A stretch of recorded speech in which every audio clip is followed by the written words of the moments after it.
Hi everyone, I am prepping for Stamp Camp this weekend, and I was making a little treat that I was going to put at everybody's table that was shared by another demonstrator named Robin Lacey.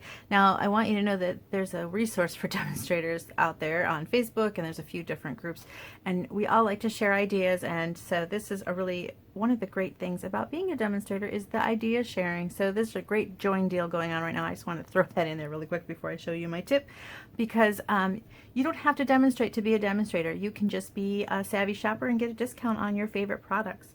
And the Stamparatus is one of those products. So I just want to show you a quick little tip with the Stamparatus really quick. I wanted to make 12 of these sunflower treats. So it's easy to cut out a die that doesn't have any image, right? You can just cut and you don't have to worry about lining up every single time. So I could mass cut, because I can cut 2 at a time, 2 pieces of cardstock at a time, and I was able to cut out 12. That's only 6 passes, and I didn't have to worry about lining up every single time.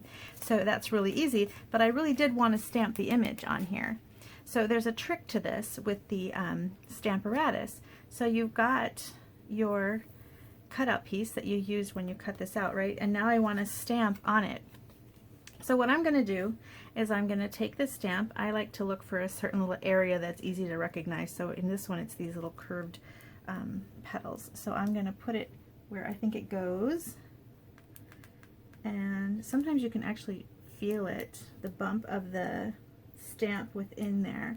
But I'm going to test it first before I start stamping on my cutouts. I think I like it there. All right, and then I'm going to pick it up with the Stamparatus, and then I'm going to go ahead and stamp. So let's see how well I did.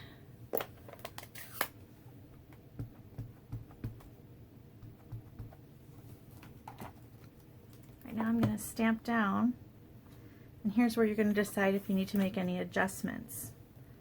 I think I do need to adjust slightly, but you don't have to even adjust that. You can just adjust this. Check it out. In fact, you can even start there. I like to. So now I'm going to move this so that my template is exactly where I want it to be. And now all I have to do is slip these little guys into this area. Let's see, now I got to find those little twisted ones again. And now I'm just mass stamping. I don't have to line up every single time. This is exactly where it needs to be. I'm going to stamp and remove and stamp and remove, and I can do this 12 times so much faster than had I stamped and then lined up my die and then cut it out and repeated the process. I can just mass stamp over and over and over again to make my little treat holders.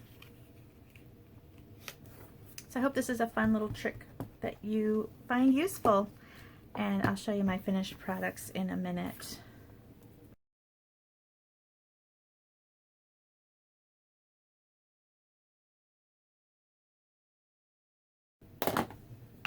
Alright, my next tip for my sunflowers is that I put an adhesive backing on my bumblebee cardstock before cutting them out. And you don't have to even go all the way across. You can do just partly, and that way most of your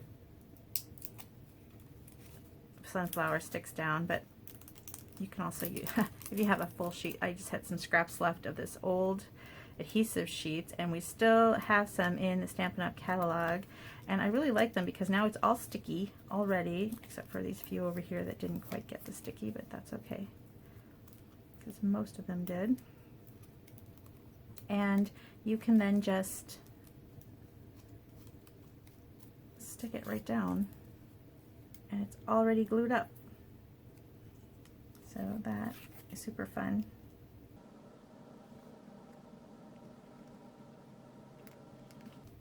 And then the side that didn't get glued down, that's okay. I'm just going to run a little bit on the edge here.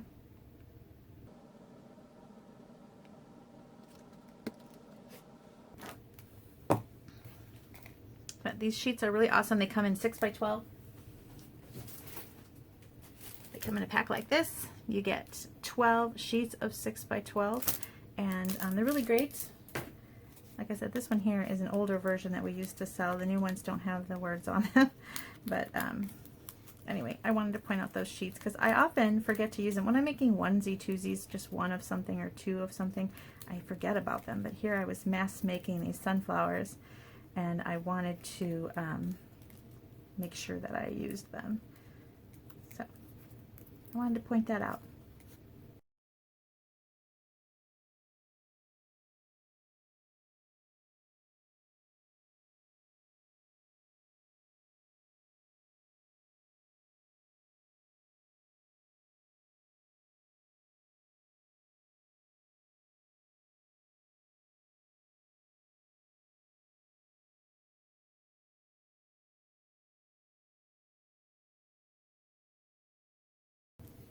Okay, here's my finished product. My idea is I'm going to put these at everybody's workstation. I usually put out a piece of grid paper on their area, and then I'll put this in the corner, and if they come back, or not come back, but if they send me a photo of what they've done with this sunflower after they've taken the candy off and eaten it, sorry, after they've taken the candy off and make something with the sunflower, a card, a bag, a tag, whatever, make something with the sunflower. If you send me a photo of what you've made with it after Stamp Camp, I can't decide what the price is going to be. Maybe it'll be a discount off the next Stamp Camp. How about that? Okay, so anyway, I just wanted to make this video because I wanted to share my tip on mass stamping.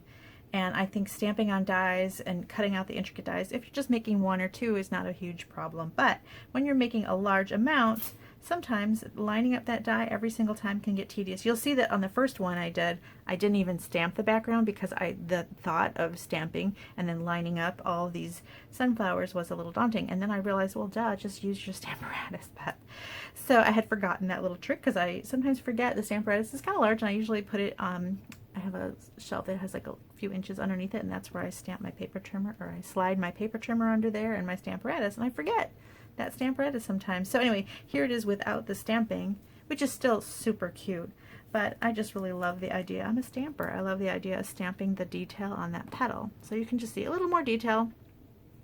I hope that you enjoyed my fast forward crazy video and the idea of the Stamparatus. I know I didn't do a full project here, but I just really love that Stamparatus tip, and I wanted to make sure to pass that along. And if you're coming to Stamp Camp Saturday, see you then. Bye.